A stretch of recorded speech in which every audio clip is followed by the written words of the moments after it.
Hey folks, KILT-MAN here. KILT-MAN at your services. How are you all? Hope you're all doing very, very well. Very dark, isn't it? It's very dark.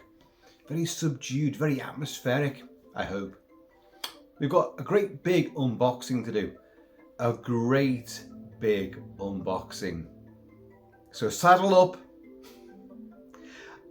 I know not what is in this humongous crate of awesomeness, which is somewhere behind me right now. Behind Oliver Reed as the Wolfman, you know, Leon, the Cursed Werewolf, Hammer. I've put various things out around because I don't know what's in this, so, and I'm sure none of what I put out has anything to do with what's in the crate itself. And the crate turned up, well, best part of a week ago, from Draven Lee, good friend of mine, Draven Lee, and what he'd done. What Draven had done, conniving, covert, he'd gone behind enemy lines and he contacted Mrs. Kilt-Man behind my back and said, can I send this? And I've only learned this since, obviously. Can I send this this box of stuff for Kilt-Man? And she was like, yeah, of course you can, yeah. So easy going. And so she didn't tell me a damn thing about this, but she gave the address of the Kilt-Mansion and all that. And this arrived literally, what, I don't know, 5 days ago. And but my new job has happened this week. And I'm still struggling to get to grips with the whole new regime. You know, it's so hard to have like a 2-hour stint in the morning, a 2-hour stint in the afternoon, and a massive 5-hour gap in between. Well, in all honesty, I found that very difficult because the first couple of days, the 5 hours, I was pacing up and down, waiting for the next stint, the next shift to take place. I couldn't settle down to do anything at all. And I'm a week into it now, or almost a week into it. I still can't really fathom out what I'm supposed to do. Can I do a video in between? I don't know. Can I do a workout? Can I do this? Can I go to pub? Yeah. Can I fall asleep? You know, it's a very strange new law of physics. Anyway, right, I'm gonna have a quick swig of this stuff. And to Draven Lee, cheers, my friend. Cheers. And to all of you, cheers, cheers, cheers, cheers, cheers, cheers, cheers. Oh, go on then. Even you. Despite, I know what you did. I know what you left behind. That was rude. But cheers anyway. It did raise a chuckle.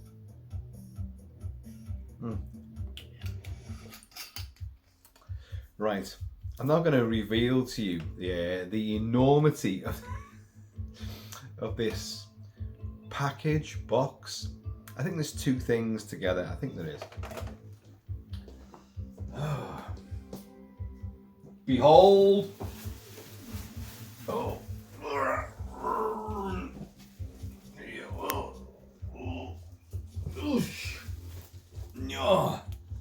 Oh, look. Behold the black, plasticky, almost Tom Baker Doctor Who set backdrop sort of thing. Oh. Now if you look, I don't know if you can see this, there's two things there. There's a great big, huge crate on top of something on the bottom. Right, let's try to put that down.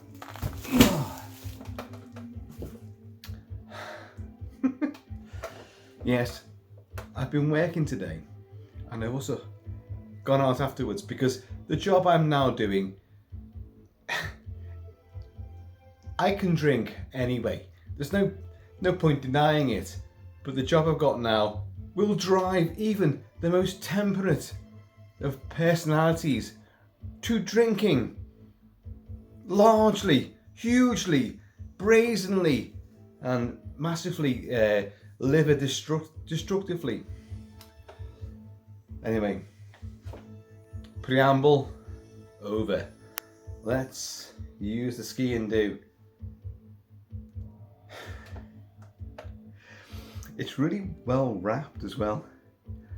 And because I now know, I should say, when it's turned up and I fell over it basically when I come in after my first stint, the first day's work in a new job, I fell over this, and obviously it was addressed to KILT-MAN, the Kilt-Mansion and all that. But there were little stickers saying about the sender, so the mystery was gone right away. Obviously I didn't expect it, but I could see who it had come from. So I got in touch with him and said like, oh my God, what the hell is this about? And then obviously Mrs. KILT-MAN then said like, oh yeah, he got in touch and this is what happened and we did it behind your back and blah blah blah blah. So, but I know nothing about the contents of this. So let's use this and find out, shall we? We are playing Day of the Dead, George Romero's Day of the Dead. And what a fantastic story it is. I'm beginning to think like maybe I don't need the skiing do, because the black plastic is, no, I do need it. The black plastic is not giving way actually, as I thought it might do. I'm tearing it apart and it's almost like Tom Savini's latex skin stretching and the entrails getting pulled out of victims as the zombies descend. Anything zombie-like within? I don't know. What I'm uncovering right now is a huge big cardboard box which will demand further incisions. Let's see. Oh God.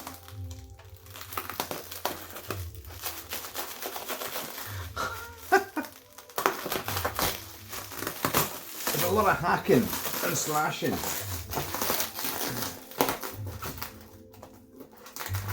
Draven Lee, as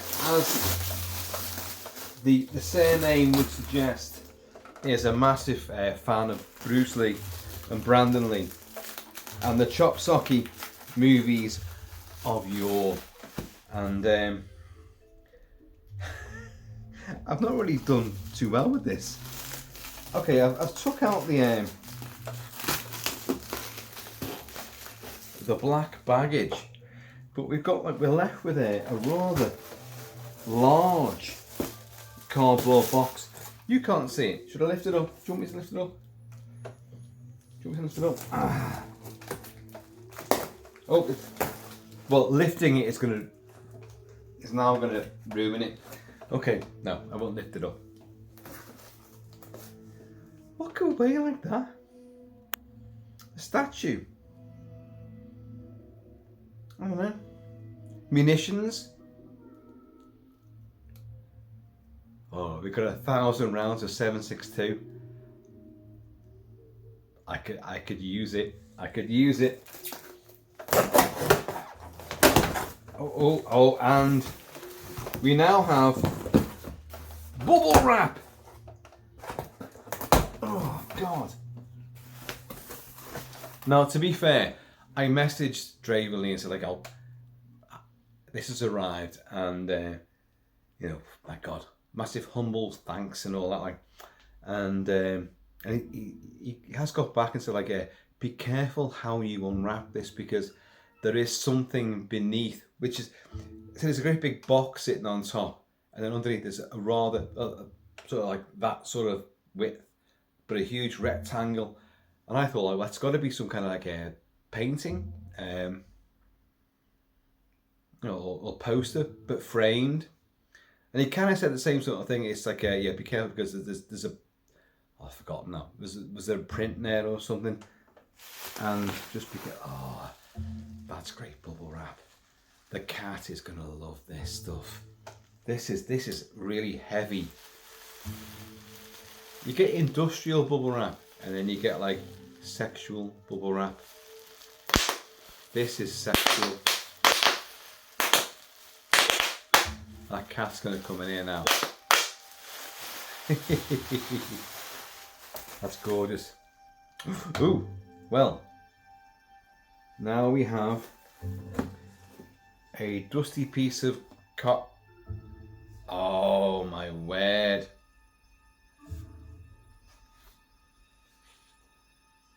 There he is. David Norton. As David from American Elf in mid-transformation. Wow, that is...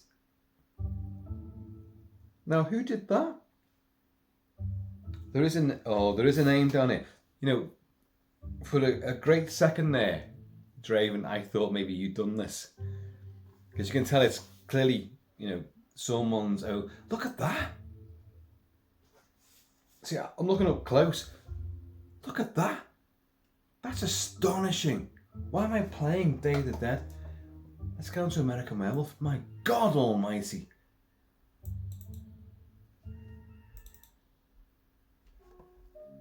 That is astonishing. That's one of my favourite images of the transformation. You've got that ridiculous moment. Well, the cat is here, by the way. The American feline in Wallasey. You've got that ridiculous moment where he lies on his back and it's David Norton in the mask. He's half in the floor, so the bottom of his body's under the floor, and there's a fake pair of legs, and it goes all rubbery and jittery, and he's elongating, and you never seen him in. He looks ridiculous, and because his legs are apart, you're kind of looking for it. Has he got a lycanthropic willy? You know, and no, he hasn't. A little fairy marekin is over that region, but you get this, the mid-transform, just before the snout elongates. Look at that. Oh my God. That is genuinely gorgeous. Oh, I love that. That is great. I can't quite make out the artist. Is it somebody Adler or Allah? Allah. I don't think it's that somehow. I don't know. Maybe you guys can read that. I don't know. I can't. Not in this light. Not with my eyes. But that is outstanding. Oh, mate, that's... Oh, well, we had a werewolf. We did do that. And you know what? More bubble wrap. And more American Werewolf.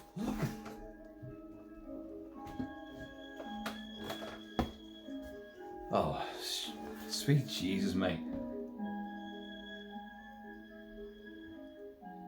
That's the anguish face there. Like, I was like,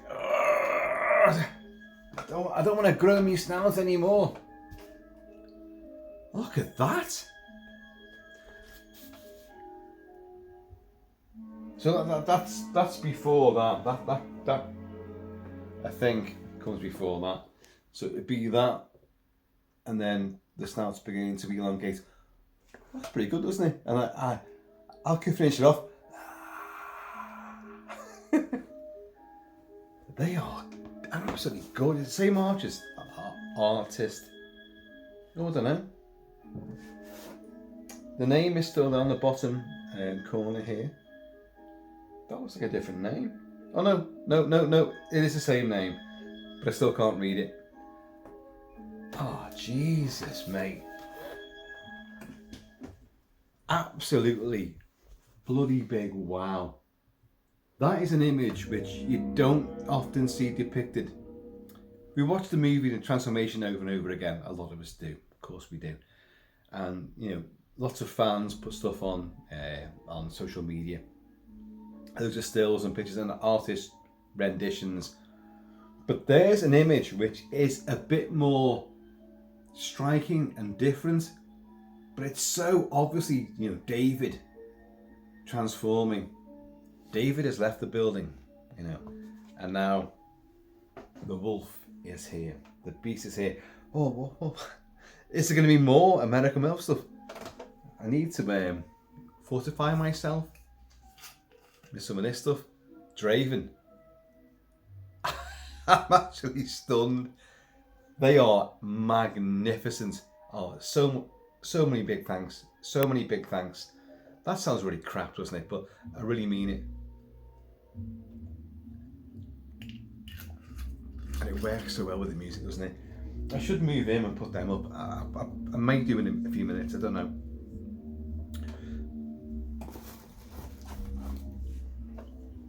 There's movies. Brimstone and Treacle. Yeah, you know, bizarre, wild, vivid, and quite.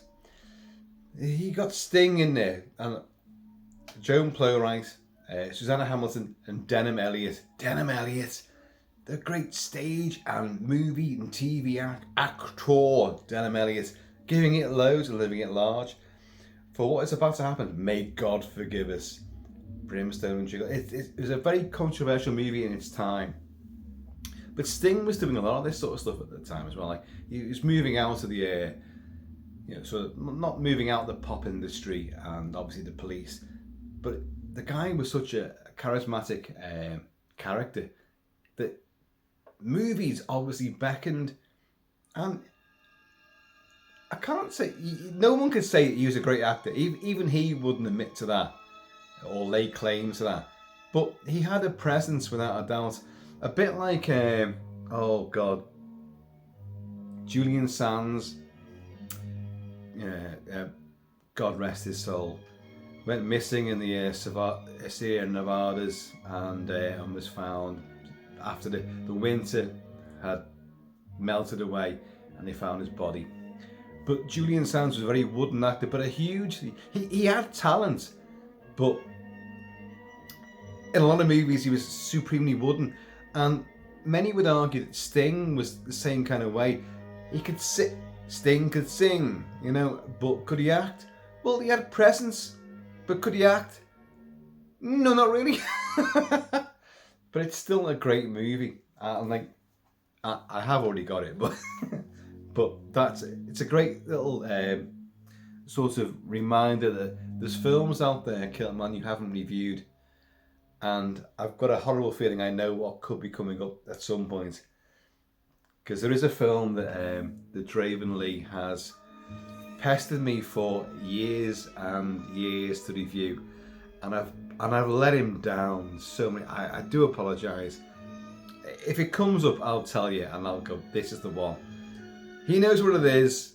And some of you other guys know what it is as well. And I'll do it. I will do it without a doubt. I might even put the soundtrack on in a few minutes, but I'm loving the American Werewolf at the moment because of those two prints there. Jesus.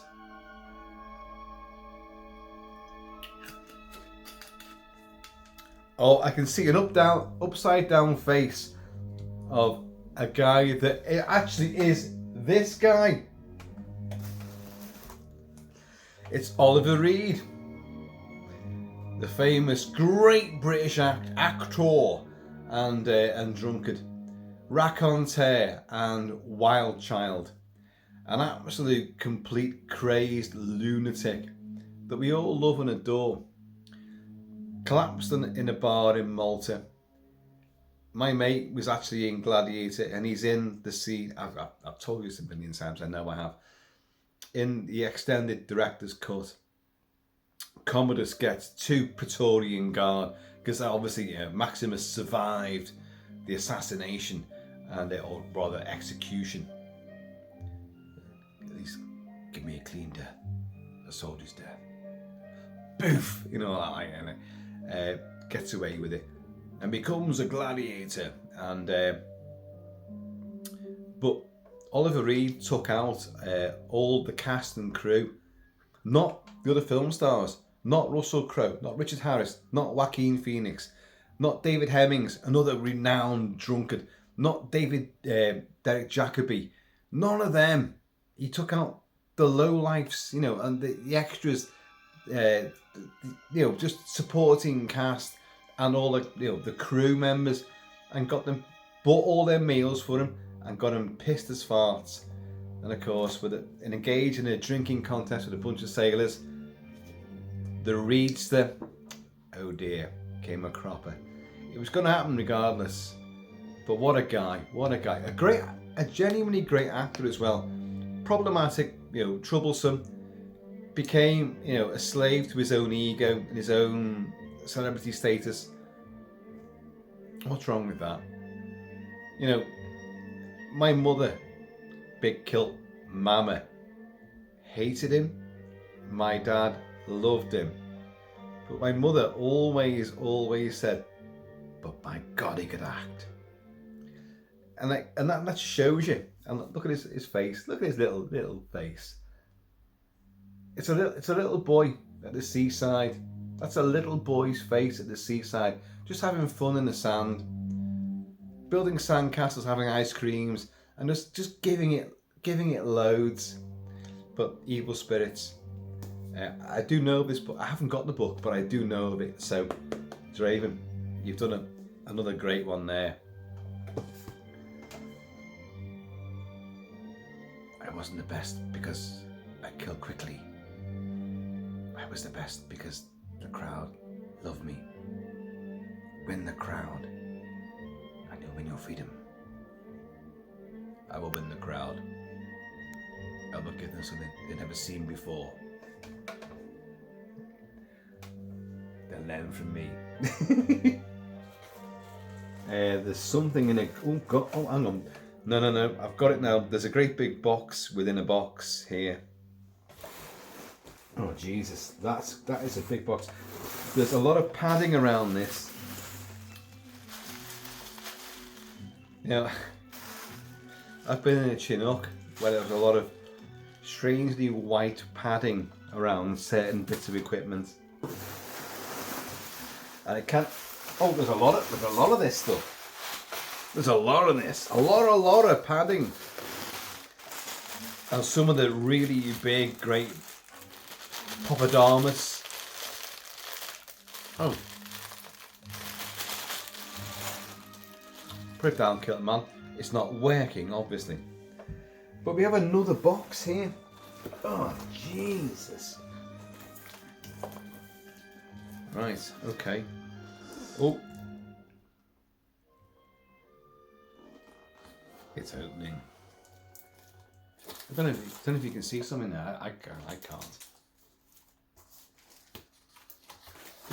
This is quite heavy. Oh God, hang on. I may have to like put this down because I think there's something here. The shipping note. I'm not gonna look at it. Don't look at the shipping note. Don't look at the ship.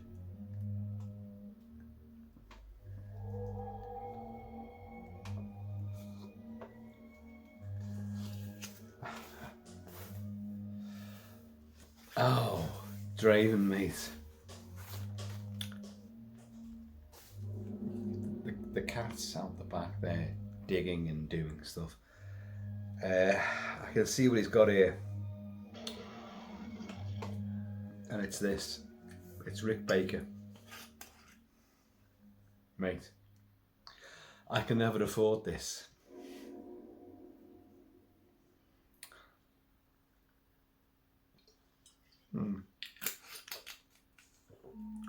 And I so wanted it. Couldn't afford it. Oh my God. Oh, I did it wrong there. God, this is what weighs a ton. Can you see? It is the air. One of the nightmare werewolves from American Werewolf in London, designed by Rick Baker. And what we have here, a double compendium, Metamorphosis. This is, I've never seen this in physical form at all. I can tell you what it is now. The definitive deluxe 2-volume box set of Rick Baker's makeup and visual effects work. Rick Baker, American Werewolf in London, Men in Black. So, the Incredible Melting Man, for God's sake. This came out, oh God, what is it? Is it about 8 years ago? Something like that. and the price was astronomical, and I couldn't get it. I couldn't justify it. Even working like for the MOD at the time, I still couldn't justify it. So I never got it. I've got it now, thanks to Draven. I'm gonna look. It's absolutely huge and heavy, and look at the gorgeousness of that encasing box there. Sorry, you'll hear rustling because the cat is now the lichen cat, the lichen feline is now really getting involved. I have to put one of these down.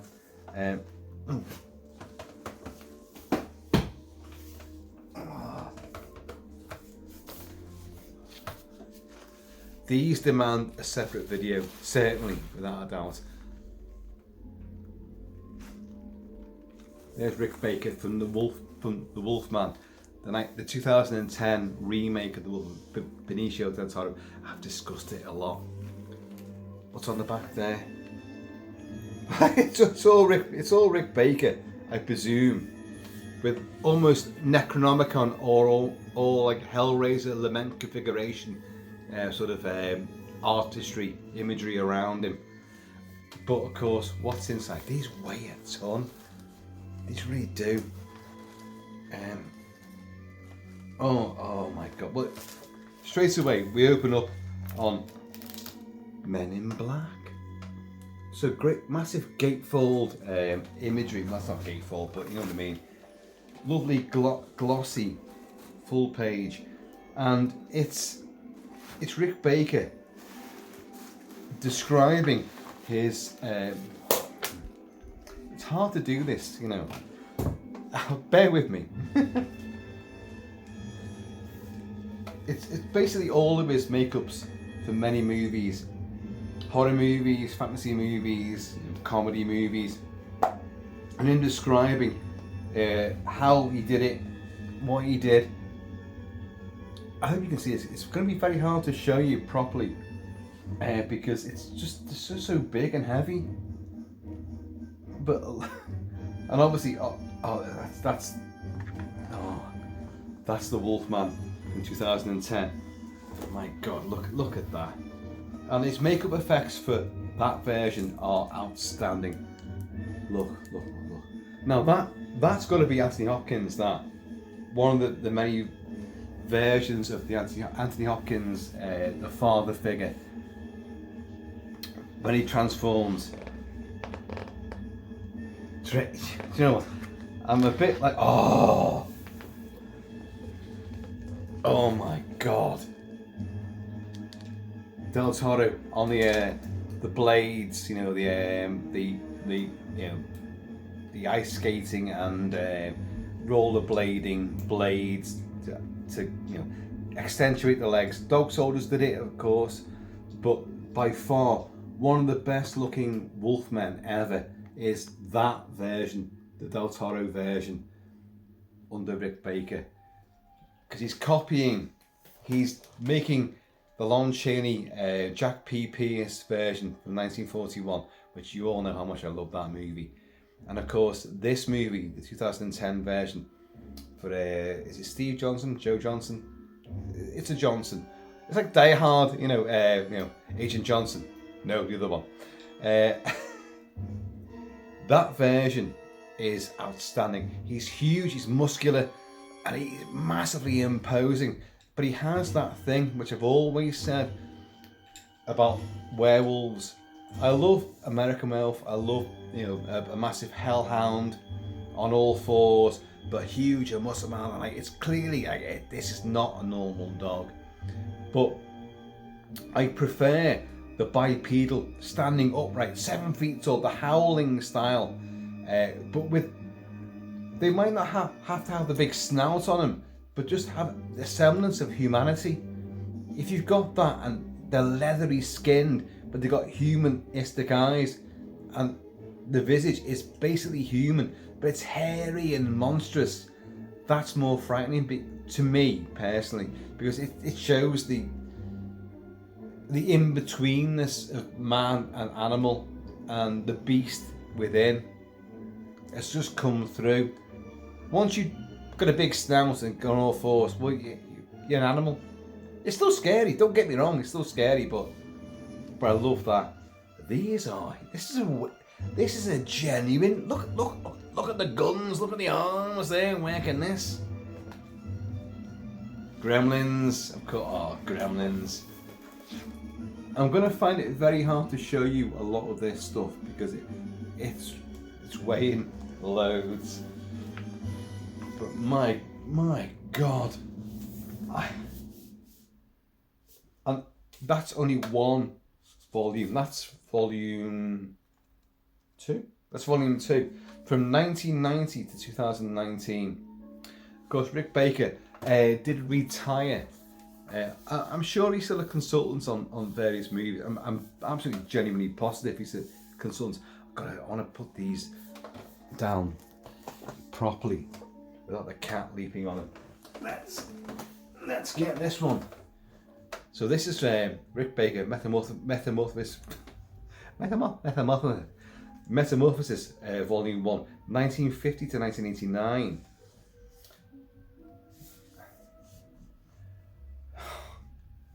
We're going to get King Kong, the Dino De Laurentiis King Kong. Oh, don't be denouncing that film. Regular viewers, long-standing viewers know how much I love the 70s version with Jessica Lange and Jeff Bridges and Charles Grodin. I love that movie. And like Rick Baker said that ape suit was a piece of shit. You could see the zips in it. It was rush job and the Dino De Laurentiis and all that. But the ape mask itself, Kong's facial mask, has so much emotion, and the eyes. And why do the eyes work? Because it's Rick Baker inside the mask. It's Rick Baker, so the human eyes. So you get the sort of lucid, watery look, and I love that movie. Again, alongside of viewers know how much I love King Kong anyway, and the original King Kong 1933. I've done tons of stuff on that, and tons on this version. But let's see what else we've got in here. Well, we've got like desiccated corpses.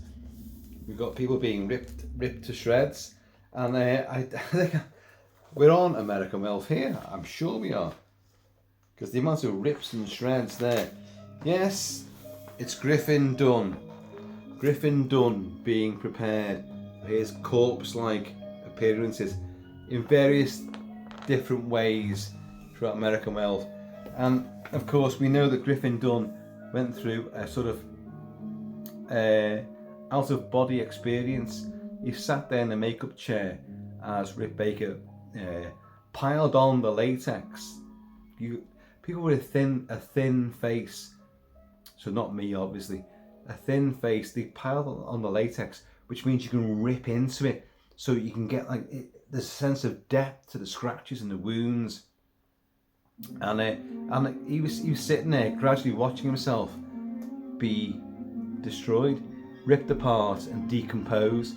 And he went into it, because obviously in a makeup chair you're there for hours and hours and hours, and it took him down to a really deep, dark place. He's a great comedian.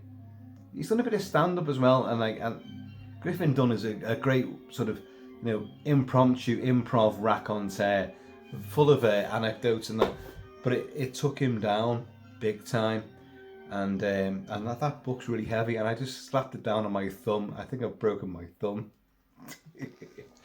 And but then he kind of got the next sort of couple of days he got over it again. The whole 3 or 4 hour process of the makeup in the morning, and then an arduous acting shoot in the wind and the rain and all that kind of stuff, and overall acting as well. And then he kind of found the beauty in what Rick Baker was producing, and I can see what you're doing, and the rolling eyeball and the decomposed greening skin, and he found a beauty in his new visage, his new appearance, and for that matter, here we go. Look at this. See. I mean, the flap of skin. if you're a fan of American Werewolf in London, and who isn't, his first appearance when David's in the hospital bed, I don't like it, and like he suddenly appears and he's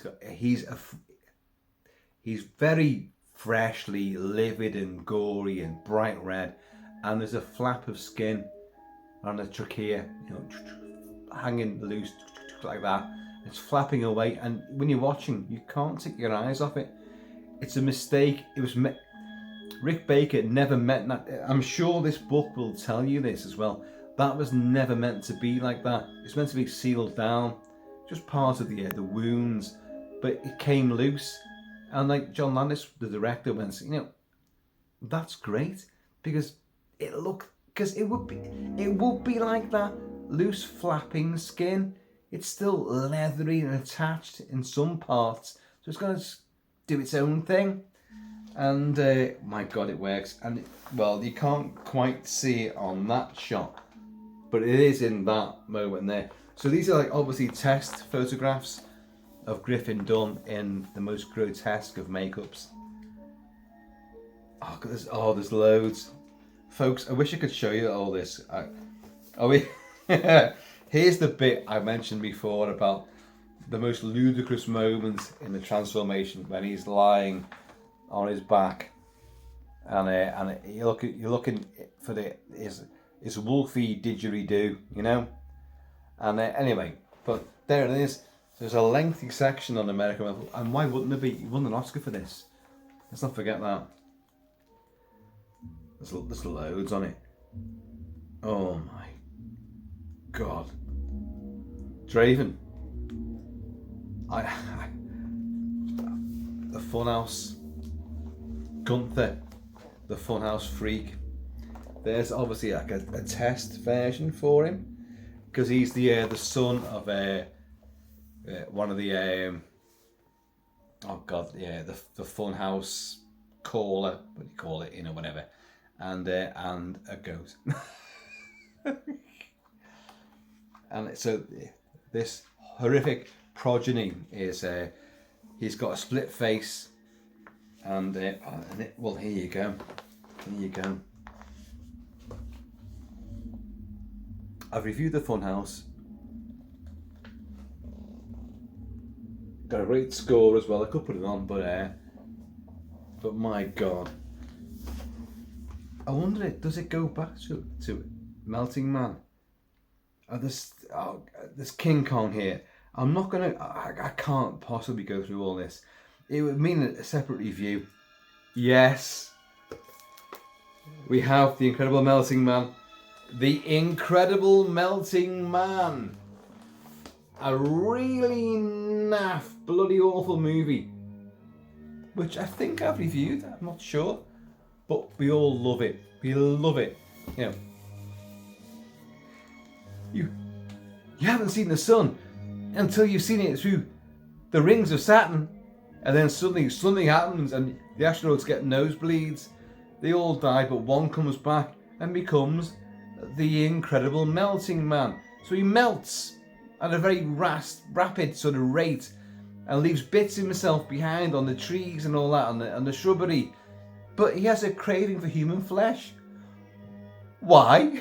And also the fact he's melting, so his muscles are gone, but he's still able to rip people's heads off and like throw people over into, you know, pylons and cables of electricity. Cables of electricity. That's a real thing, by the way. And he loses an arm, and he's still super strong. And then he ends up melting away to nothingness and get shoved into a bin. It's a great hokey exploitation movie. Oh. And there we go. There's Kong. Let's try and turn it around a bit better than that. King Kong 70s style. I'm a massive fan. It's not like a big fantasy movie. It's not like a monster movie like the original, where you have T-Rexes and, you know, all sorts of, you know, prehistoric monsters. It's it's taking that original story and doing a version against ecological and environmental destruction, and against the oil companies. But I think it's a great movie. I genuinely love the movie. There's a lot on this. Sorry, there's a lot on Kong.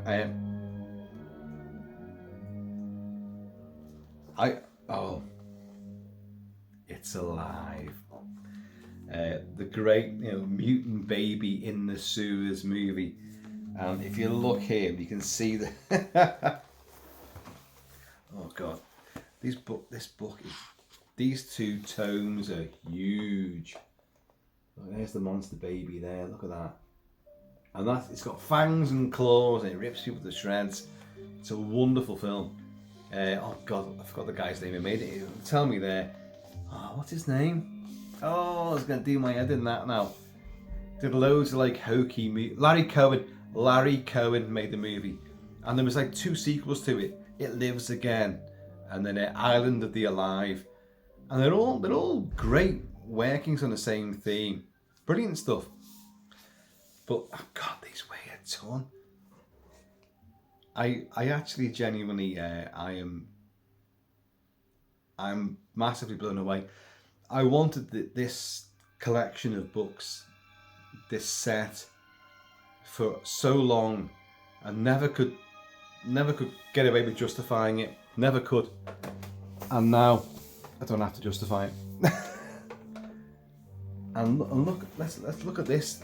The box surround for it. Oh yeah, look at this. This comes off. You know, like a lot of 4K and steelbooks, you get like a sort of slip card around it. Oh, I don't know if you can see that. Oh God, the ring light's pinging it right out there. More fantastic, amazing artwork. Very spiderish, that one. I'm not even sure what it's meant to be. It looks like you can't see it at all, can you? Oh, well, it doesn't matter. It looks like a great big hairy biker with a ciggy in its gob, a death's head sort of chest piece.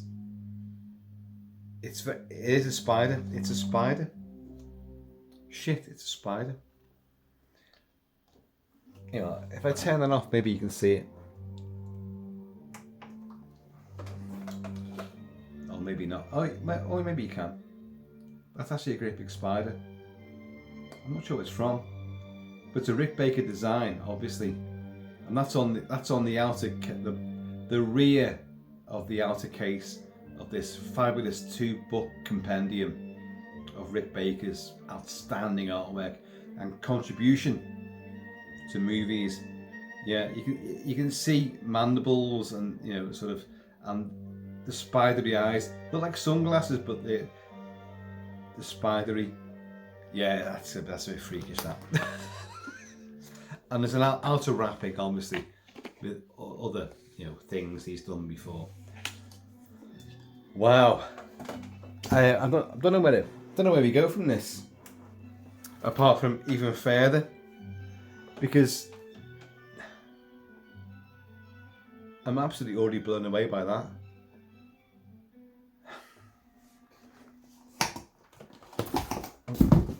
This is the box it came in. Draven, I am I'm in awe of that, to be honest. I can't shut the box. It's got great bits of polystyrene. These things, for all of us who collect action figures and things, you think, oh, you can use that. That can be something. And how many of us have got tons of bits of this shit which you haven't used yet? It's in bags, clogging up areas of the house, and I'm sure we can use them. I mean, for me, I straight away think it's the thing. You can make up like a nice, an ice block, and you can. Of course, you can. Anyway, let's move that to one. Oh God. And we have more. We have more. Oh, we have something I recognise straight away because I've already got it. Cheers, y'all. Should we change music? I don't know.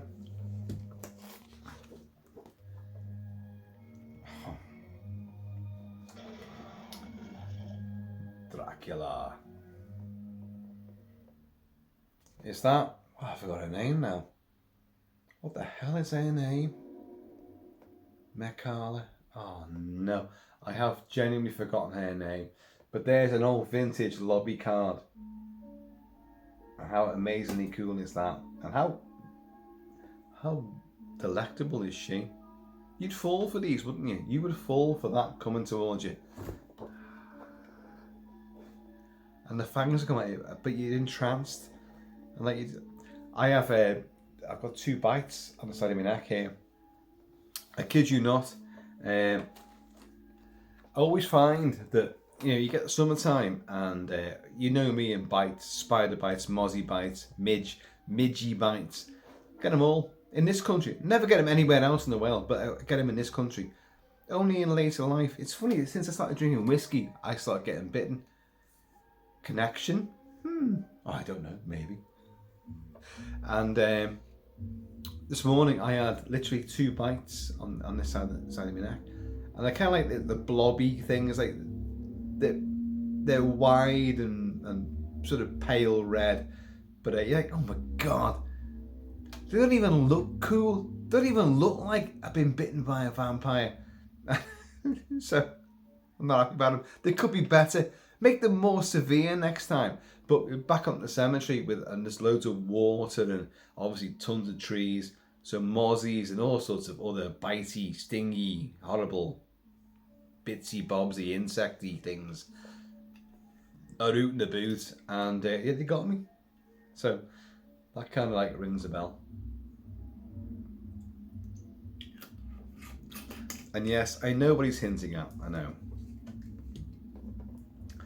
A certain film he wants me to review, and has wanted me to review for a long time. The Little Shop of Horrors, a great magazine, a wonderful magazine. The Legend of 7 Golden Vampires, which, I'll tell you what, I'll try and speak properly without running over myself. The Legend of the 7 Golden Vampires, Hammer movie, 74, I think it was, 74. Julie Egg, Peter Cushing, and a host of martial artists, and it's the hopping vampires, another bit of Chinese folklore.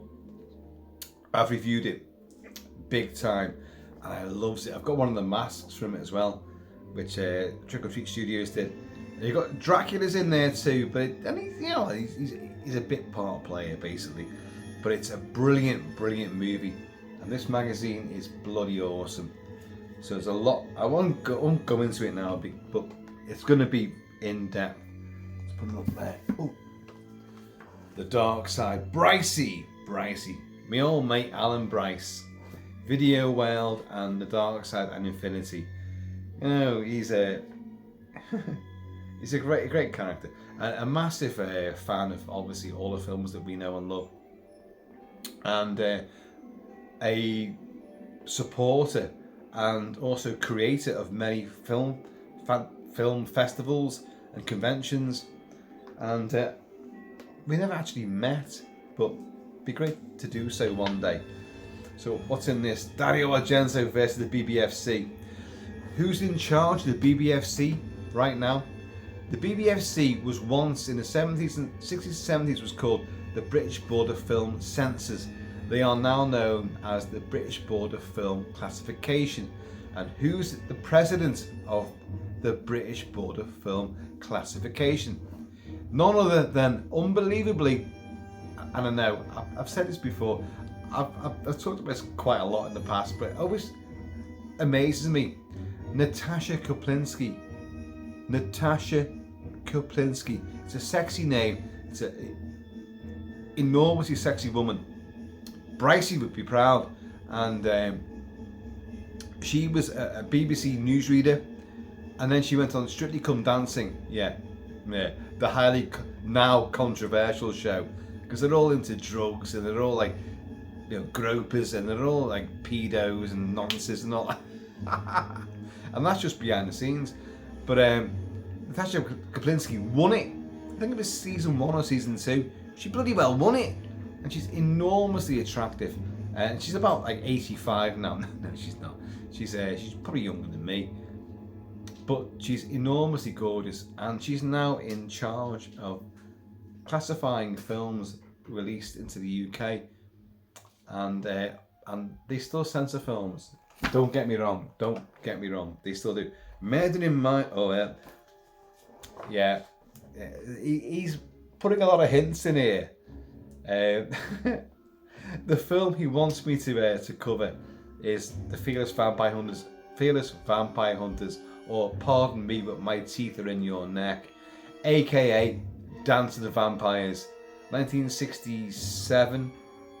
Roman Polanski, starring his wife Sharon Tate and himself, and Jack McGowan, and it's a wonderful, quite surreal, quite farcical, and yet very frightening, a great visual movie. I love it to bits, and I've always promised to review it properly, give it its proper like big kilted treatment, and I'll fucking do it. But it stars Sharon Tate, and Sharon Tate was killed 1971 in the Manson murders. Manson didn't do it. There's Charles Manson right there. But his people did commit the murder, and she was carrying Roman Polanski's child at the time. Don't know if you can hear the cat there. Meow, meow, meow. And her blood was painted on the door on the walls. Pig. It was a horrific mass murder.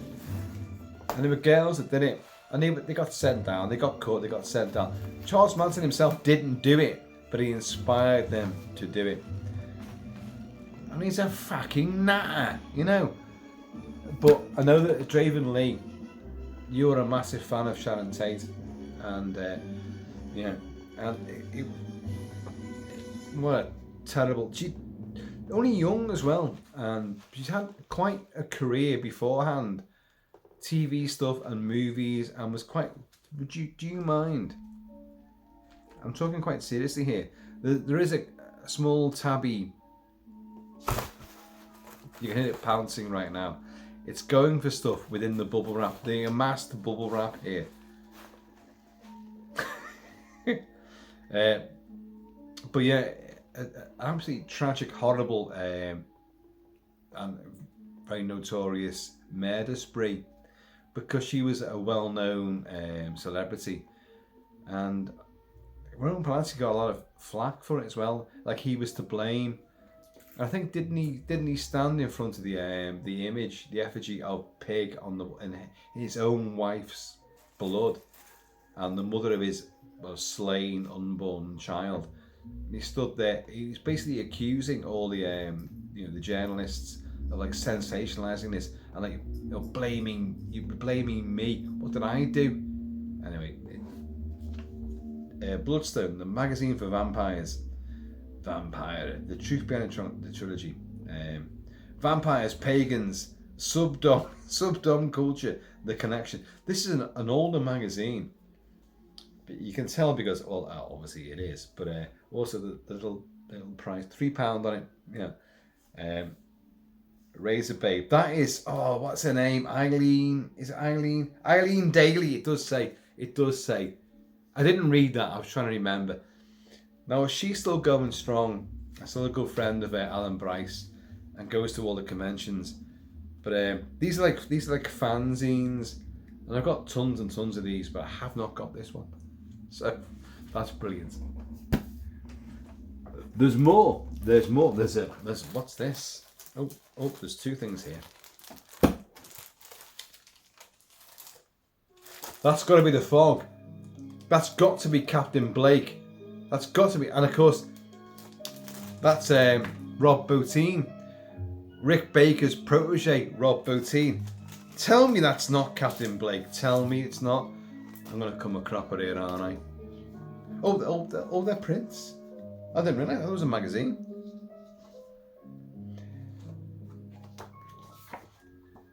It's our good friend Mikey Myers. You know, everyone's favourite older brother. Younger brother. Let's get that bit right. Younger brother. Bloody hell. Yeah, that's an amazing still of Captain Blake from the fog. Rob Bottin. That is great. You know. Let's see what we've got next. It's Doug Bradley as Pinhead. You know, we have such. Let's try and get the lips and the tongue in coordination. We have such sights to show you. That could have gone horribly wrong, couldn't it? Such shites to show you. You know, cross us again, Gale, and your suffering will be legendary, even in hell. I'm not doing it justice at all, but who's next? Oh, it's Pinhead again. The great Doug Bradley.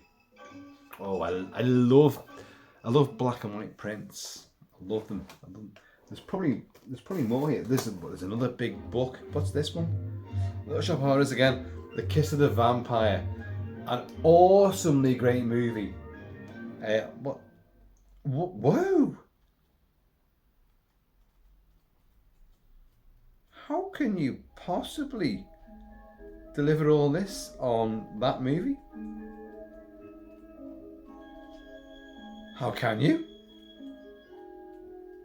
I mean, Little Shop of Horrors do go overboard in a good way and interview every single person you can imagine, and are bringing everyone that knows and loves a particular movie and writes essays. But that's quite a tome, and I haven't got it. You know, sorry, I'm developing hiccups here.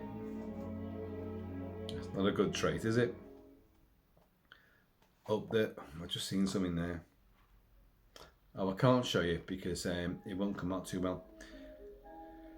One of the Hammer began to in the 70s have a lot of ideas for films that never would be made, but they did production artwork. This is a common trait, you know. The Cannes Film Festival, people sell movies on a poster or a 2 or 3 line sort of synopsis premise, and you get backers, you get financiers, and you get a distributor on the back of what you've done. But a good picture. Now, Hammer did a load of pictures for films which never happened. Zeppelins versus pterodactyls, you know, going on the Amicus thing about people that the time forgot, the land that time forgot, and that sort of thing. And but they did loads of big sort of naked women, or women with little skin tight tops on with huge stratospheric scamel wheel nut nipples and pure Zeppelin heads, you know, and poking through, and it's victim of his own imagination. Well, there's an image of that in there, but it's in little black and white in a corner. In a certain book you've got it in full colour, and they devised these posters to try to get these films financed and made. Well, it never happened for a great many of them. Never happened at all. But my God, this is quite an incredible book. This really, it covers a lot of things. It is not just Kiss of the Vampire, which is an awesome movie, by the way. Awesome. So we've got to get on. We've got to crack on. I've done a video on this book.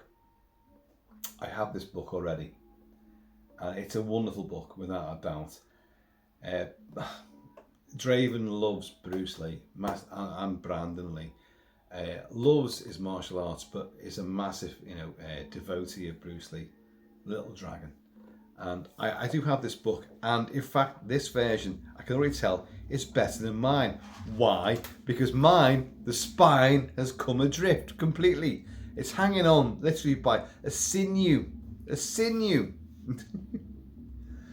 But this covers a lot. I mean, I'm not going to go into this right now because I have covered this book before when I did a trip to one of our libraries, and I did bring this out and I celebrated it. So, but Draven, yeah, I've got it, but this is a better version.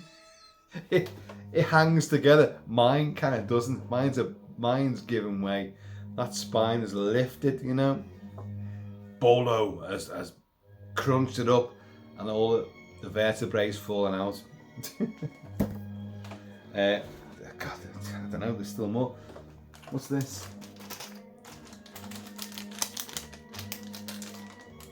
There's a lot of stuff in here. You know, folks, if you're still here, stick around, because I've just seen something in here. Well, we're talking. Oh God. Well, we're talking something I've just dropped on the floor. The Thing. Oh my God. Well, you know, need I say any more? Oh, what is it? It's a trading card. Is it a trading card? On the back of it, we've got Bennings, and Bennings is infected blood sample. What the hell? Is this some kind of card? Well, it's obviously a card. Almost like a top trump. Confirmed blood type A-. Well, I don't know. I dropped something here.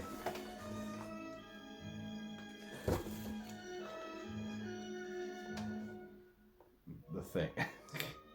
The ring light again. And it's Robert Joseph McCready. Oh, look at that hairy guy there. Isn't he great? There's a little card for... we got beer mats. Oh, well, there's a good one. Oh, the same. J&B. You guys know I've got J&B. I love J&B. J&B is the cult iconic whiskey, blended whiskey in 80s movies. Obviously, Kurt Russell's McCready drinks it all the time. Puts ice in it. You're in the fucking Antarctic. Why do you need fucking ice in your whiskey? For God's sake. Never put ice in your whiskey. Never do it. A little blop of water occasionally on a single malt when it calls for it. But otherwise, don't meddle with the whiskage. But even King Kurt, and the Thing is, as you well know, absolutely, it's up there right beside Jaws and Escape from New York and The Good, the Bad and the Ugly and Casino and fucking Mad Max 2 and Predator. It's right up there. The Thing is a masterpiece. And there you go, you've got like the beer mat, Antarctica, J&B. J&B, it says rare, of course, but J&B is a Rusty Nails blend down Mexico way. It's not a particularly spectacular whiskey, but in the pubs and clubs of Liverpool, London, Manchester, Glasgow, Belfast, they will charge absolutely top dollar for even the merest little glimpse of it. And it's nothing. It's a dead tasty whiskey, don't get me wrong, but it's just a blend. But because of the movies of the 80s and its iconic status, it became a designer drink. So there you go. Cheers, y'all.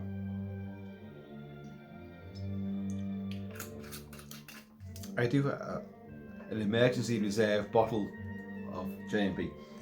Get out of the way. Bloody cat's here again. Get out of the way. We have... Oh, look at these. Now, who's done these? It's artwork of the Warmonger from... Oh, we're back on American Werewolf again. The Warmonger from the nightmare sequence of American Werewolf in London. And I've got all the masks for these guys. I can only... The Bald Demon. The Bald Demon. This bastard here. The Trick or Treats mask. Many of you probably remember this. With this knife here, my trusty Scottish Dirk, the skiing do, a real skiing do. Not one of your fake jobbies these days. No, this is a real one from a long time ago with a proper stag antler head, And at the last minute, I thought I'll take I did a big video on the mask for this guy, which is wonderful. One of my favourite masks of all time. So accurate. And I took the tag off it, and in so doing, I ripped that finger there, from there to there, from there to there, to the bone, live on camera. Go back, find the video. I'm unmasking the bull, American Open London bull demon mask, something like that anyway. And at the end of it, I carried on regardless, the best of British, persevered, through thick and thin. And I was pissing blood all over the floor right here. And I was beginning to go a bit like, shit, that's really hurting. And I'm really pouring stuff out here. So what am I going to do? But I carried on for another good 2 or 3 minutes. And then I went, no, I've got to go off to A&E, blah, blah, blah. And the worst thing about that was, like, I didn't get stitched up, don't get me wrong. It went down to the bone, but your fingertips, you're not hitting any nerves, you're going to be all right. I was all right. Look, I can still do that. I just can't do this. Oh no. Well, apparently I can do that. But me and the wife have both done a lot of first aid training. I've done, obviously, battlefield first aid as well. Emergency first aid. Although, don't get me wrong, that was a long time ago. And things have changed. Cuts used to be like 2 minutes under cold water. Cut. No, it's 10 minutes now. You try pouring cold water into a vastly open wound down to the bone. You try doing that for 10 minutes. Oh God, I'd rather just take the knife and just slice every other finger repeatedly. That pain was nowhere near as bad as cold water poured into it. Oh, it numbs it. No. Fucking agony. Anyway, so we got the bald demon. Curse you, you swine. I presume, yes, there we go. We've got the nightmare, what's it called, Nightmare Wolf. That's one of my favourite ones, actually. That image, that mask is awesome. And you get this guy. You can't get the mask for this guy. You can get him, NECA do a figure for him, or rather a body with all of these heads interchangeable, so you can be one of any of them. But that guy, I've already said, it's I forgot his name now. Oh no, punk rock singer. Oh, I forgot his name. That's gonna really do my head in now. But I've always said the reason why they couldn't get that mask done was because he looked just like Hugh. His name's Hugh. Punk rock band from the late 70s, early 80s. Damn it! I've forgotten. Whatever. We have more books. More Bruce Lee. I do not have this book. Bruce Lee, The Celebrated Life of the Golden Dragon. Based on the award-winning documentary Bruce Lee in His Own Words, which I'm sure a lot of us have seen. Never before published family photos, including rare pictures from Bruce's childhood in Hong Kong, behind the scenes of Bruce's movies, and then you got the official stamp there. Look at him. I mean, look at that body. A lot of us. I'm going to try and show you some of this. Who do you reckon that is? Hey, who do you reckon? And of course, what happened? Oh, I mean, look. Hell of a long leg, isn't it? And that's it. Oh God, what's his name? I don't believe I've got his name now. Oh, I'm not going to try to even do this. Every sinew, every vein, that's the epitome of being ripped to fuck. And of course, iconic.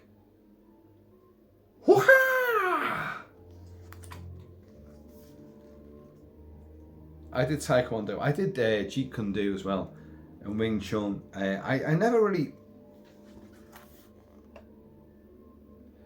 I did a lot of martial arts. I experimented in different disciplines, and you should cross train and obviously try to find different disciplines which work for you. And obviously on the street, oh yeah, of course, Enter the Dragon. Oh God, there's going to be tons of this stuff here.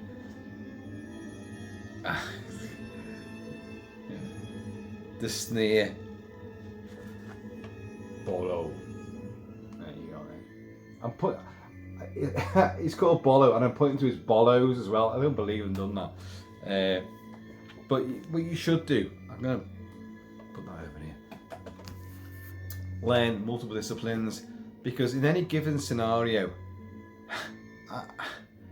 as I've discovered, not so much to my own detriment, but I've seen other people fail, and I certainly know about people who are massively, they're multiple black belts, and they've won every single championship going, and they get attacked on the street, and they come a cropper. They lose, and they get beaten to death, or beaten to a pulp by some street punk who just, because they think, well, a guy just throws a punch or comes at you, and they're thinking like, right, I can do this, I can do that, I can do that.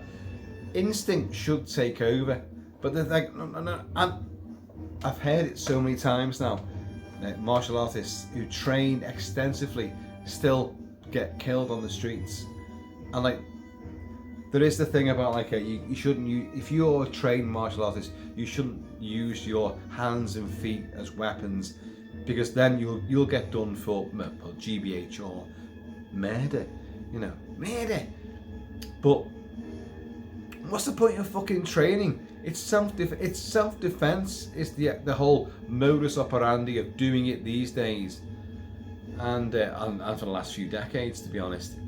But if you can't protect yourself, then what's the bloody point of it? It's an aggressive art form. Self-defense, defense becomes offense. It has to, depending on what the scenario actually is. Now, I've been involved in, over the years, not lately, obviously, but because I've still got I'm not covered in contusions and bruises, but I have been in the past. I've been involved in tons and tons of fights, and I'll be honest with you, I did Taekwondo. I took it to championship level, and I loved it. I'd done Jeet Kune Do, I'd done Shotokan, I always say that wrong, it's Shotokan and all that. And I've done tried many other martial arts, capoeira and all that. And I've done Krav Maga. I didn't like any of them. Taekwondo was the one that fitted me. I don't know why. It was more limber, and I just felt better doing it.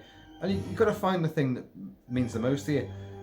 And then, even though I'd learnt that, and I'd done a lot of close quarter combat and trained in all that kind of stuff, with baton fighting and knife fighting, I'd done tons and tons of that with the Marines. Tons and tons, don't get me wrong.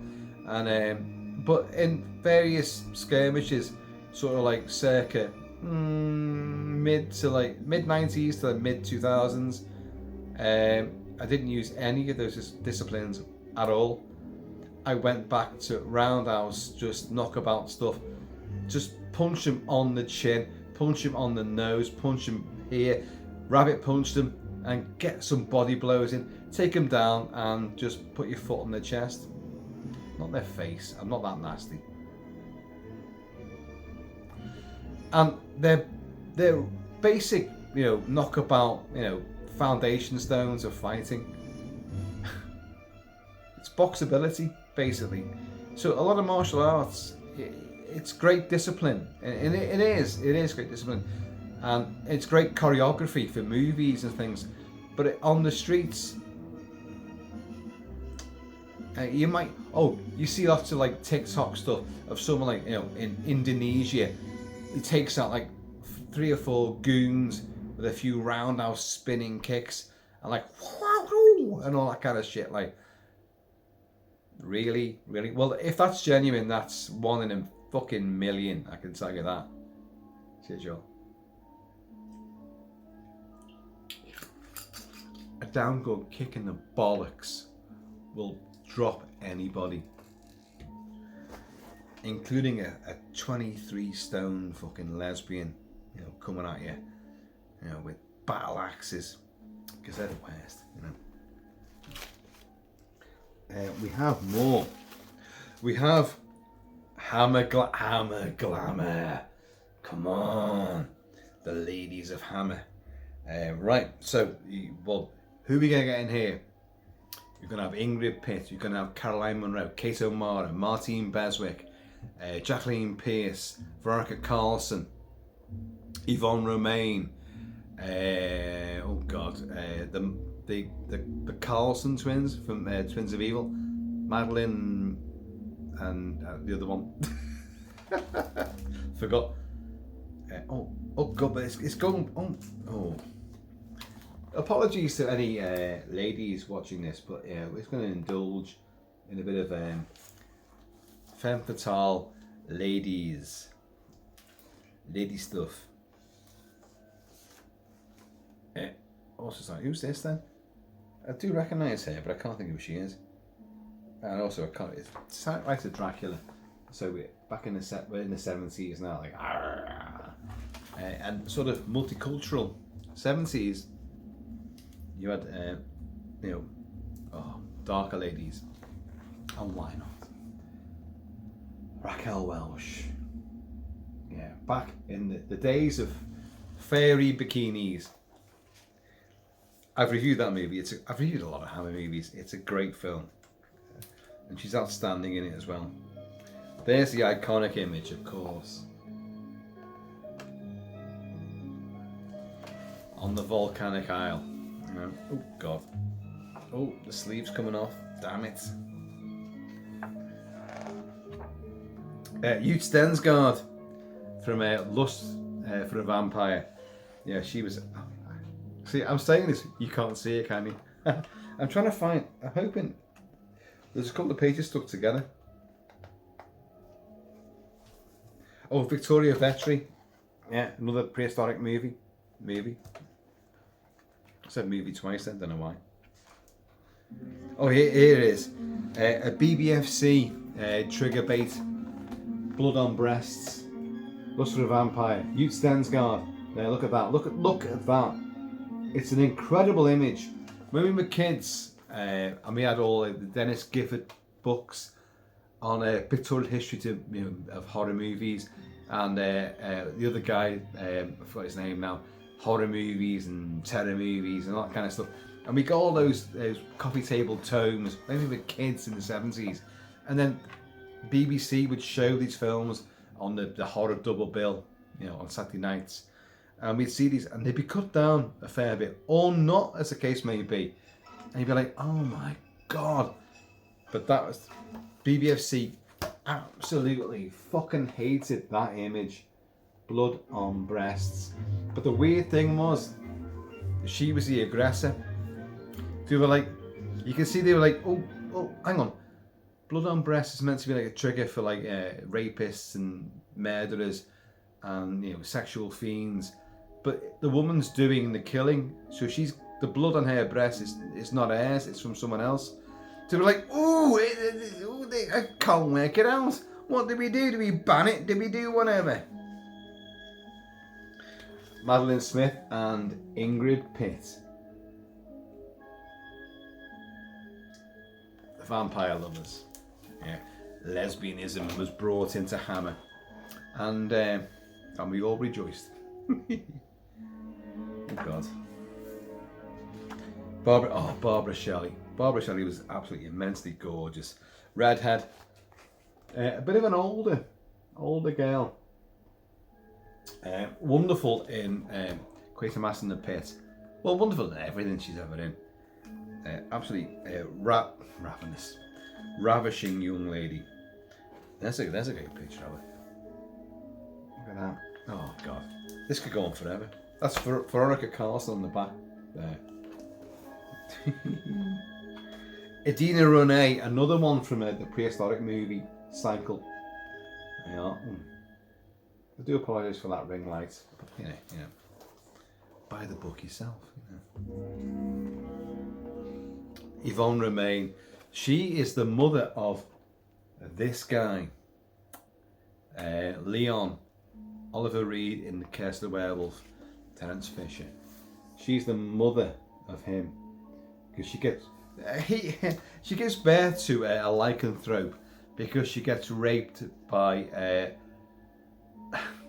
beggar who's been left in a cell for many years and has turned feral.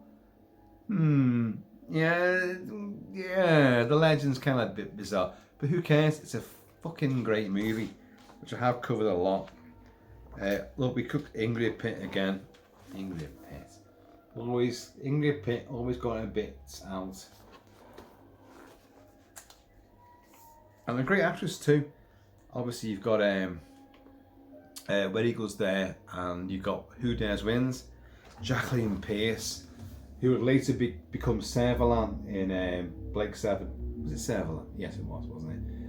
But she was in a couple of fantastic Hammer movies, Plague of the Zombies, and what's the other one? Oh God Almighty, I forgot what it's called now. Not the Blood Beast. It'll tell me here. The Reptile. Of course, it's The Reptile. Eunice Gayson, Kato Mora. I'm looking over there like she's going to turn up. I know a girl that looks just like her, and I find it quite intimidating because Kato Mora was always a feisty, dark-haired and like gypsy sort of Romany and just fiery. And I know someone who looks just like that, and it's Caroline Munro. Of course, we all know, we all love and adore Caroline Munro.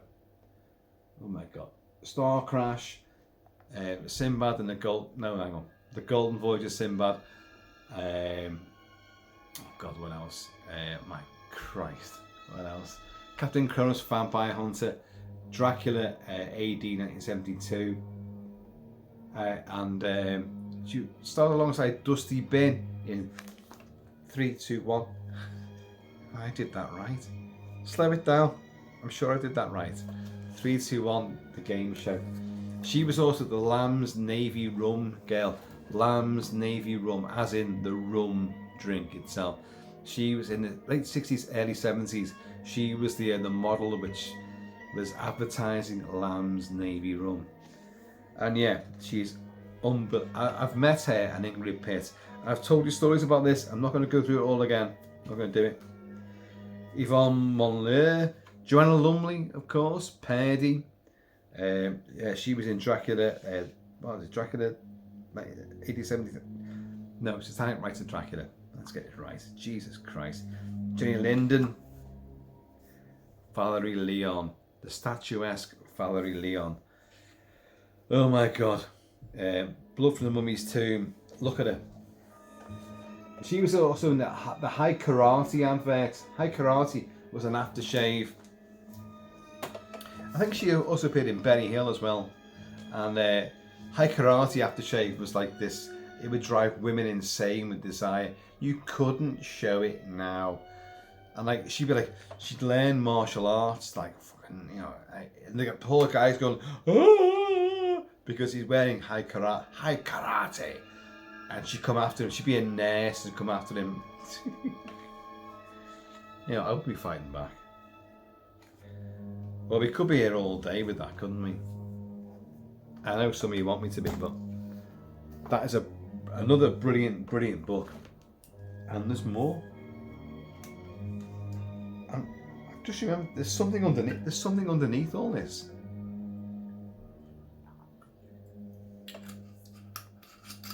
Right, we have to speed things up a little bit. I always enter this. This is Hammer again. The Hammer story by Marcus Hearn, Alan Bard. Marcus Hearn is the guy for Hammer. Hammer historicals. He knows everything about Hammer. I've not got this version of this book. Certainly haven't. I've got many books by Marcus Hearn, but I've not got this version. I'm not going to go into this because it's going to obviously. Oh, it's brilliant. We're going through from the start to genuinely, yeah. It's go to the TV shows. Hammer House of Horror, the TV series. Roy Skeggs, which I think I've covered a couple of episodes from that, and then that segued into Hammer House of Mystery and Suspense, which wasn't as good. Kind of watered it all down. But this book clearly covers everything from the beginnings of Hammer movies, or does it? Let's have a look. Does it go back to the really early days? Or do we go to, oh yeah, no it does.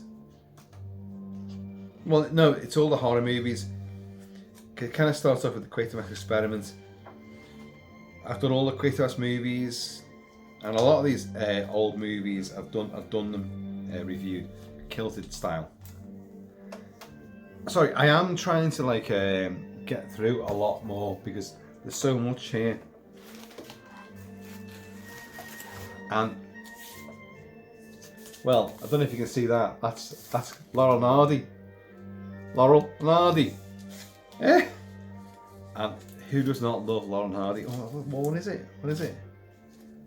Oh, I've got to get into this. Oh, hang on. How do I do this? Oh, they just come out, don't they?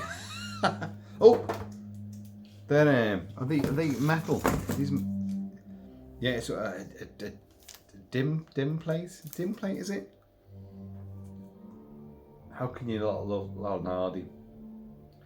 You know, Lancashire lad, big fat dude. My dad, Big Kill Papa, had a phase of looking just like Oliver Hardy. Little Tash. I've got hiccups, folks. Oh no. That's not good, is it? That's great. Yeah, sorry, I'm gonna try to hasten through these things now. And you know, I don't mean to like rush or sort of dark side. Kolchak. Absolutely one of the best TV shows ever. A pure horror show. 2 movies, The Night Stalker, The Night Strangler, and then they made the Night Stalker TV show. Kolchak, The Night Stalker. Werewolves, mummies, vampires. He was the investigative journalist that uncovered all these things, and it was always covered up. Way before his time, Dan Curtis, the great director, producer, and creator of this, did so many other TV movies and cinematic movies and TV shows. Genre was his thing, horror genre, and my God, so the Dark Side's covered that there. So we'll put that to one side because at some point in time, folks, I will cover a lot more of Night Stalker. So many great episodes. So many TV shows, Starsky and Hutch, Chips, got every TV show which is not horror related has a horror episode. Even I think I did Buck Rogers with the Space Vampire, and like Starsky and Hutch have a vampire episode, and I'll be covering that. Famous Monsters, oh my God, absolute classic magazine. 100 Years of Peter Cushing. This guy could go for 1,000 years, Peter Cushing. Props Peter. You watch him in every movie, every scene. It could be a dialogue heavy scene. He's expounding how to kill vampires, how he's learned. He'll always do, the finger will come, well, you know, and then he'll light a cigarette. He'll find a little prop and he'll play, it's not in his script. He'll find a prop because he always thought very sort of theatrical. On the stage, you don't need to hold anything, but on a cinema screen, you know, and your face and your body is filling half the screen. Half of your audience's attention is there, and other guys in the background. So, but it's static. On stage, you're moving around, and people are watching you constantly. But on screen, you've got to do something. So you pick up something, a cigarette lighter, you know, a candelabra, you know, a napkin. He'd find something and he'd move it around, put it in his pocket. He would distract you whilst he's expounding a big monologue about, you know, whatever. But it would keep the audience captivated. It became known as Props Peter because that's what he did. And it's outstanding. So that's obviously a great big feature to Peter Cushing. We have, in a portfolio, Unknown Pleasures, a walk around Joy Division's Macclesfield. Well, there we go. Who does not love Joy Division? It's a fold out. We've been playing nothing but American Wealth, haven't we? And we could obviously play a little bit of Joy Division. And there he is. Yeah. Now, sadly, well, maybe not sadly, but my new job, I'm dealing with a lot of kids with needs. He had needs, and then he found relief in other sort of things. Music was a great thing, obviously, but creativity was a great thing. But you know where that ended up. I'm going to try and put it back in there. That's going to go horribly wrong. But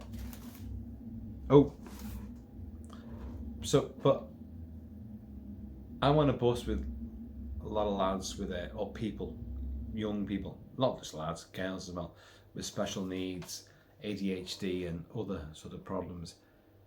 And they could all be uber creative. They're all very hyper intelligent, but they have these, impulses and sort of, behavioural traits, which make it difficult for them to integrate with everybody else, which is such a crying shame because there's such talent there, which I can see in not even doing a week at this new job. I can now see that these people have got musical and creative talents, and really they're hyper intelligent. And these are people, the top age is 10, but they're already, in the way that they speak, the way that they talk to you and interact with you, they're far more advanced than probably a lot of normal kids of that age. And then they fly off the handle, do all their weird stuff, and you got to try to deal with that and bring them back if you can. But that's the horrible sort of catch-22. These people could be creative geniuses and rule the world in a great beneficial capacity, but they've got this other side to them which is going to just flip out at any time when one thing is just done slightly wrongly or not to their ideas, and boom, it's all gone to rack and ruin. I don't know what that came to Judaism, but it kind of rings a bell. The Crow. What is this? The Crow City. Oh, City of Angels. Oh, right. The official movie souvenir magazine. City of Angels. I don't know. The Crow, the first one, is fantastic. The Crow City of Angels. I don't know. It didn't really work for me. But it's a great. Back in the day, you used to get poster magazines or souvenir magazines like this for a lot of movies. Back in the 80s and the 70s and 80s, Star Wars, Close Encounters, Jaws, Alien, you got all this sort of stuff. In the 80s, obviously, what did you get? Aliens, Lethal Weapon, my God, Predator, oh God, fucking Escape from New York, oh God, loads and loads. And it kind of tailed off, and then you got the likes of this. A big celebratory sort of, magazine, massively promoting a film which most people didn't like. Right. Oh, well, I think we're done.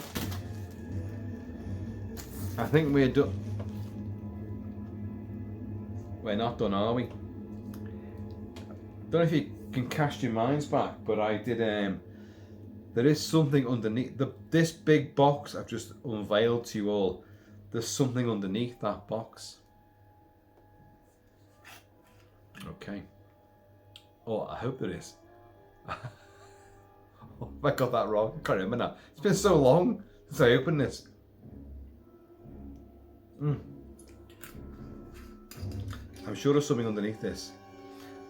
There was something bigger underneath, like a foundation.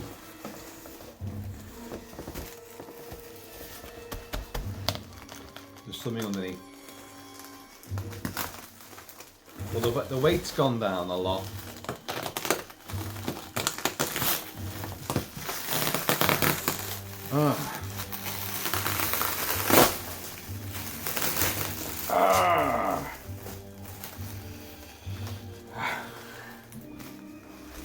Don't forget with that.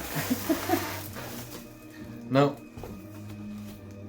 Oh yeah, I remember. I think I said to you there was something which I felt was like a picture frame.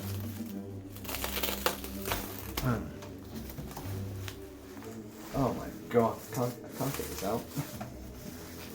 Oh, get the knife. Get the knife, Kilt-Man. Be careful with it. Yeah.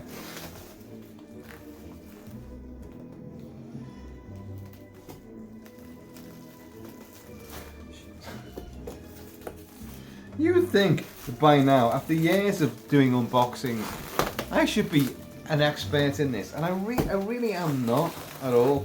I'm a gammy-handed sod. I can't get it out. I'm nowhere near getting this out, by the way, folks. So keep drinking. Should I change the medical werewolf, do you think? What if we had hiccuping again? Should we do some hammer stuff? There's been a lot of hammer. Have I got any hammer on this? Remember I changed the our old PC died sort of way before the end of last year, and then we finally got this new system, and I really didn't transfer everything over, but I'm sure there's hammer stuff. There's got to be hammer stuff here. Gotta be hammer time.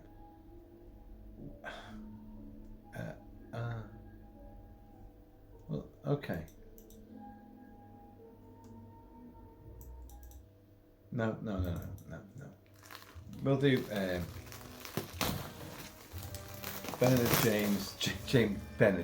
James Bernard's score for. Let's have a look.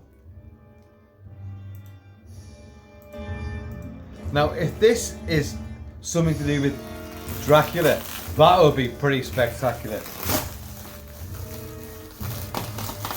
Oh, I can't. Come on! God, it's he's taken it down even more. There's like, let's get this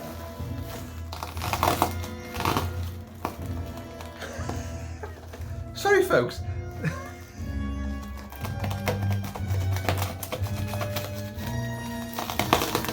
Oh man.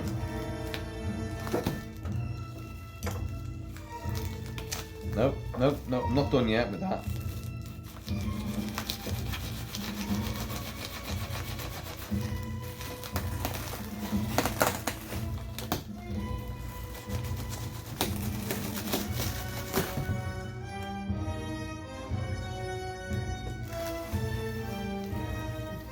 If this is Dracula, this would be awesome. No, I'm still not. I'm nowhere near done yet.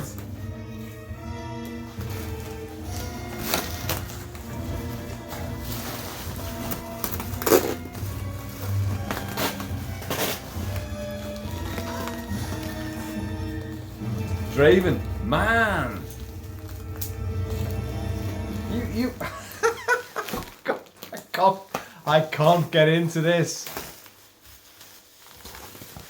Okay. Oh, I found a little weaselly way in. Oh, I don't want to. Oh, no, there's a cardboard bottle. You packed this really amazingly well. Still can't get into it.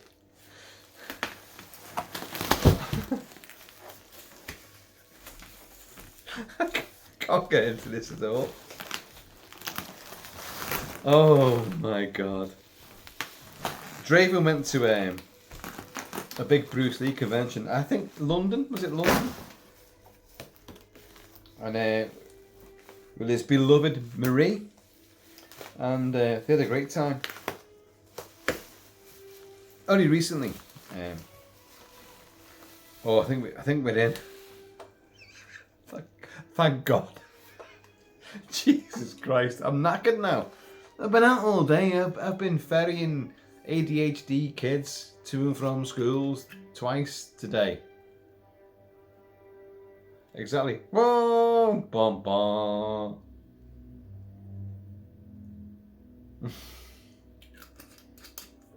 Right. I think I've got into this now. And oh yeah. The back of it is facing me, so I'm gonna. It could be upside down. I'm going to show you guys first.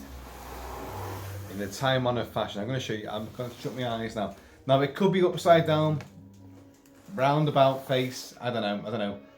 Let's see what happens. I don't know.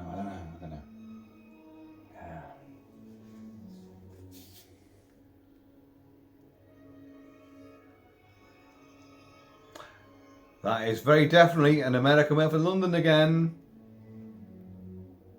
Oh my God. With full transformation. Oh, Jesus.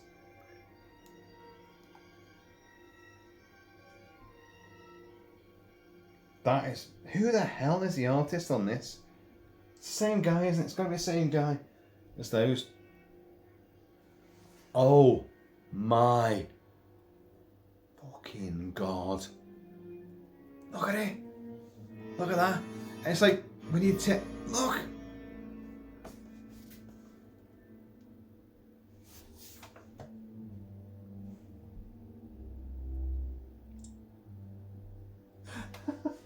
Oh, mate. What are we looking at? All right. So hang on. What have we got? What have we got going on here? Is this the full moon? Is it? It's the full moon. Oh, let's get onto the. Let's get back onto American Werewolf. I know you've heard it all before a million times, but you know, who cares? Who the hell cares?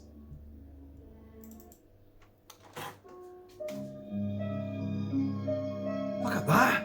That came through 3D. Do not lie to me. That came through 3D to you, didn't it? Oh, yeah, get my face out the way. Oh, sweet Jesus! Look. So we've got.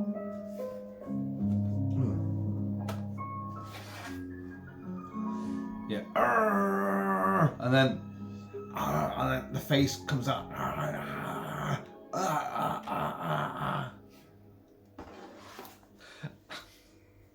I'm 56 years old and I'm going.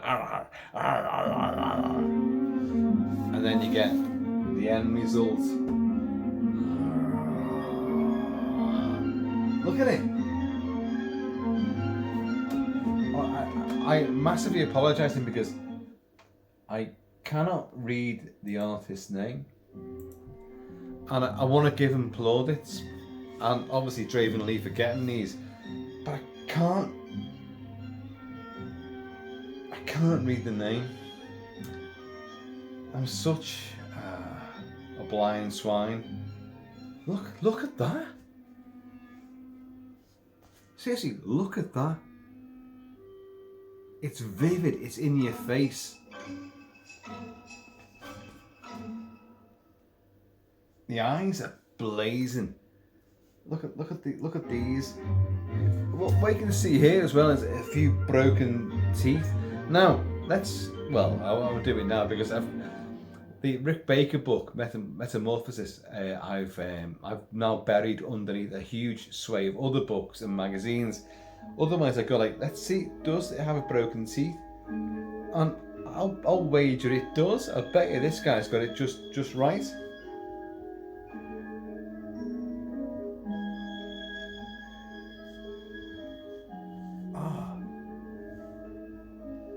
And it feels great too. You know, the texture of a canvas, a painted on canvas. Oh man.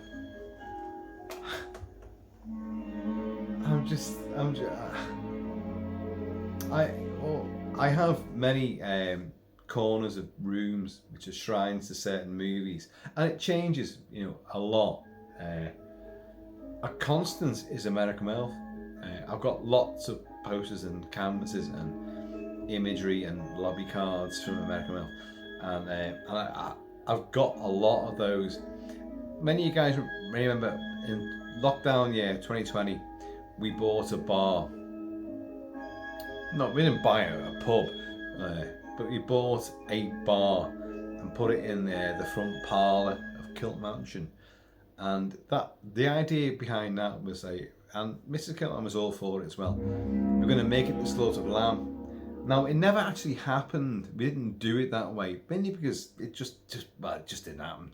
But there's a lot of American Elf memorabilia around there, slaughtered lamb, beer mats, and just a lot of American Elf stuff, figures and masks. They're all there. But I could really, really make this immense now with these. I mean, I was going to say, it seems wrong to have him there, but he played a huge part in all this unboxing as well. Sweet Jesus, I'm a bit overwhelmed, if I'm honest with you. Also because there's an enormous amount. Well, it's great for us. It's grey bin tomorrow. Grey bin. That's all your recyclables. I don't want to get rid of the bubble wrap. There's a lot of cardboard here that can go. But look at that. Look at that.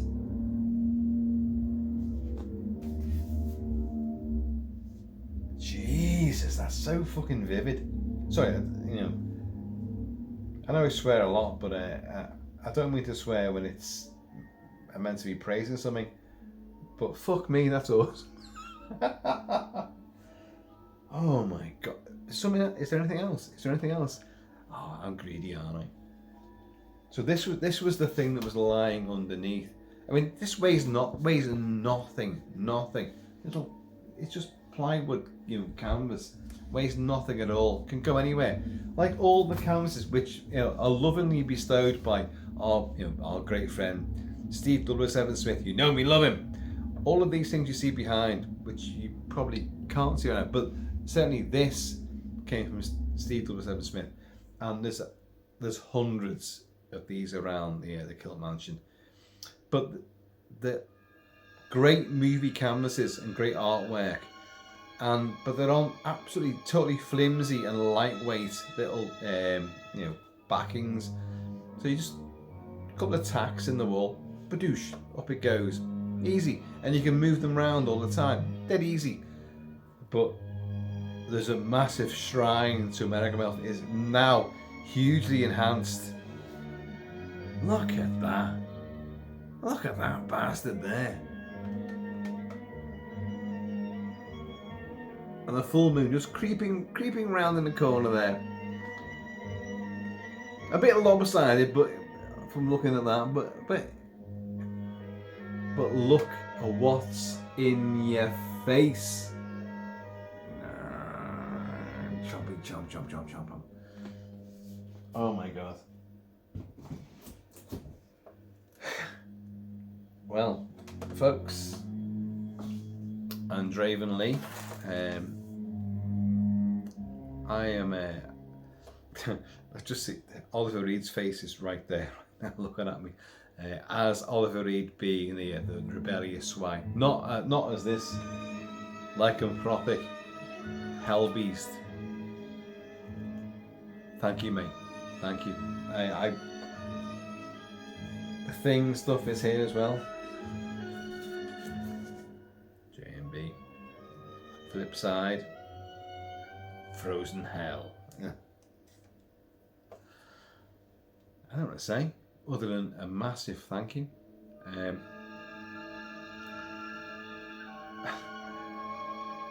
The Rick Baker book.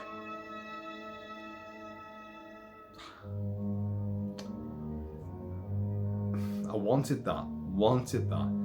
Never could get it. Couldn't afford it. Couldn't justify it.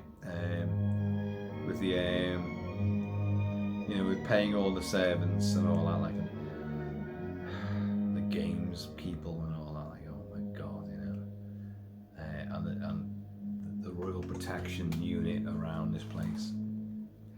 Couldn't afford it. Wanted it, and thought, well, okay, that I'll just look at images on go on Google, look at images from Metamorphosis by Rick Baker, and look at all that. No, I'll just I'll copy those, a little gallery for my own sake.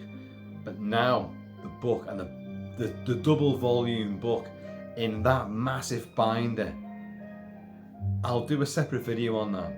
I promise you I will. It's just it's too good not to do.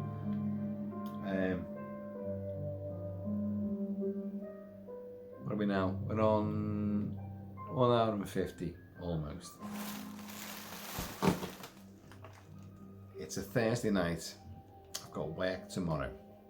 Another double shift with the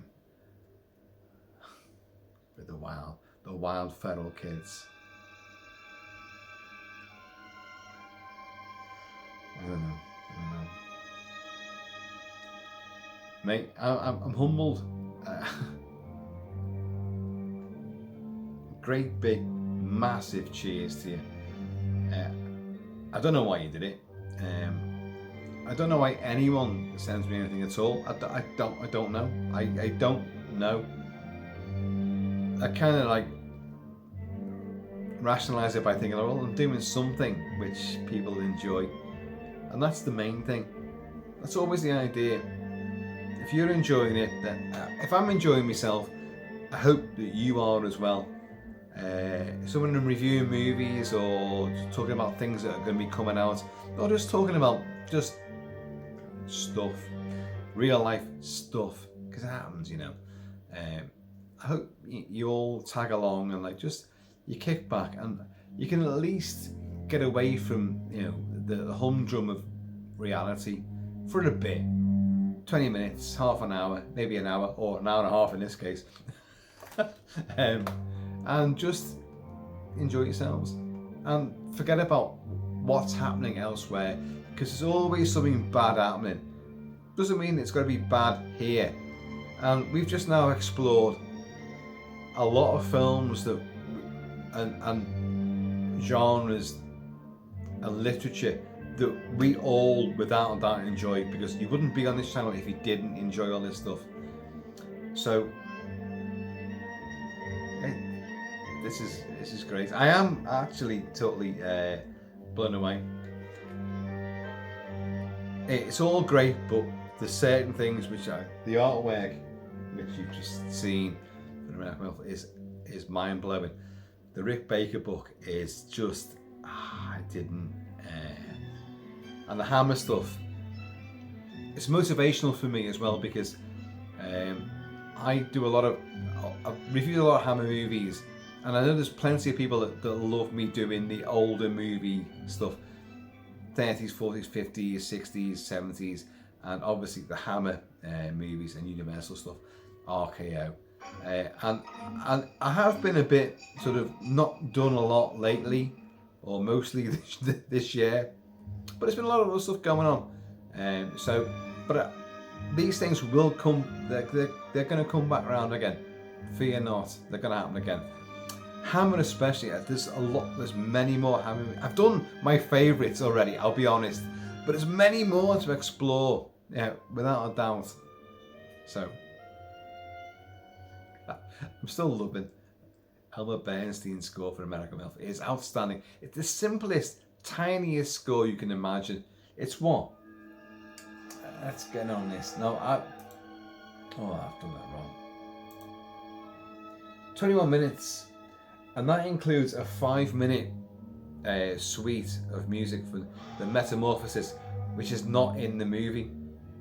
His music there, 5 minutes 8 seconds, is not in the movie of his score. So it's a very, very short score for the film, but very effective, of course. East Proctor, you know, it's just awesome. Folks, I have been, always shall be KILT-MAN, so please, in the meantime, when it's ever like snarly, beastly, gnarly, in between time, please keep it Celtic, keep it Celtic, and I'm going to see you all and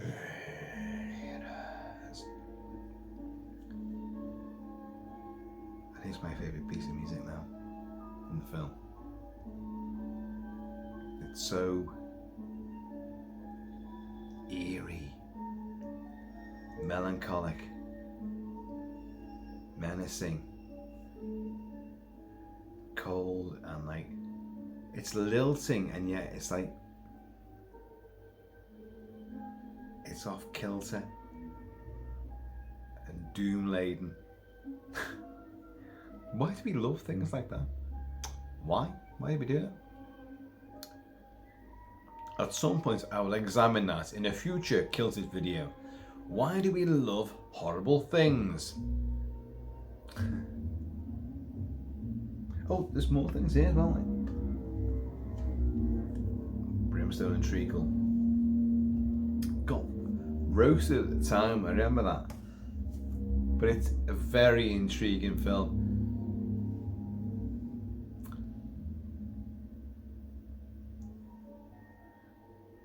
I am going, it's just I want to listen to this.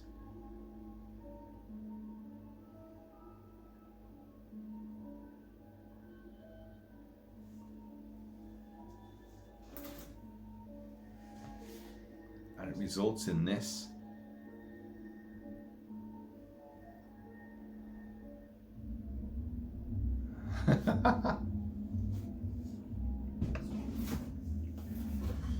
Right folks, I am definitely out of here. But please, you know, just take your time to enjoy the older movies, the Hammer movies, the Rick Baker movies, everything that we just rediscovered here. I know you all do, because you wouldn't be here otherwise. I'm looking around for like more things, and thankfully the cat's not here right now, because otherwise it'd be absolute bedlam around here. Anyway, right, I'm out of here folks. Draven Lee, unbelievable, fantastic stuff, and everyone who stayed with us, you know, fantastic stuff. And let's have one final swiggage. Oh God, because what the bloody hell, you know. They're filming Clayface down the road. My son and my wife went down to watch the filming of Clayface, the new Batman movie. They filmed it in Liverpool, they're filming it on our side of the water right now. Like the Matt Reeves, the Batman, they filmed it in Liverpool, Glasgow, and here, and the Lifer building, where I met my wife, on the 5th floor of the Lifer building, working there, and she was my boss. What goes around comes around.